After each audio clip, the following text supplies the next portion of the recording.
திகா மைதானத்தின் வழியாக நடந்து செல்ல சிறைவாசிகள் முணுமுணுக்கின்றனர். சரியல் ட்ரீட்மெண்ட்னு பிராக்கெட்டில் போட்டிருக்கீங்க. சரியல் ட்ரீட்மெண்ட்னா சரியல் ட்ரீட்மெண்ட்னா ஒன்று கேட்காத மாதிரி ஒருத்தருக்கு மட்டும் காதலியாக வந்து விழும்ல, அது விஷுவலாகவும் இதை எப்படி கேப்சர் பண்ணலாம். ஏன்னா அது ஒரு கேம் ஆஃப் த்ரோன்ஸில் வந்து இந்த பார்த்துருக்கீங்களா கேம் ஆஃப் த்ரோன்ஸ், அதில் இந்த வாக் ஆஃப் ஷேம் அப்படின்னு சொல்லுவாங்க தெரியுமா, சர்சி லானிஸ்டர் அந்த இது அந்த மாதிரி ஒரு அட்டன் பண்ணலாம் அப்படின்னு தோணுச்சு.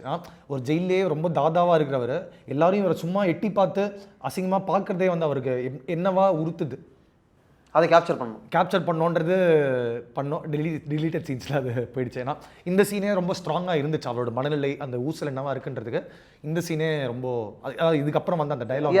ஸோ இவர் நடந்து வரும்போது ஜெயிலில் இருக்கிற ஒவ்வொருத்தரும் ஒவ்வொரு விஷயங்கள் சொல்கிறாங்க, இவர் கேட்குறாங்களோ இல்லையோனா இவரை என்ன ஒரு கண் பார்வையில் இன்னைக்கு அவரை பார்க்குறாங்கன்றதுலேயே அவருக்கு அந்த காதில் அந்த விஷயங்கள் கேட்குது. NAR, most inclusive social commerce platform, one stop for sellers, users and content creators. உடனே டவுன்லோட் பண்ணுங்க NAR, link in description. For more details, contact 770-810-5487.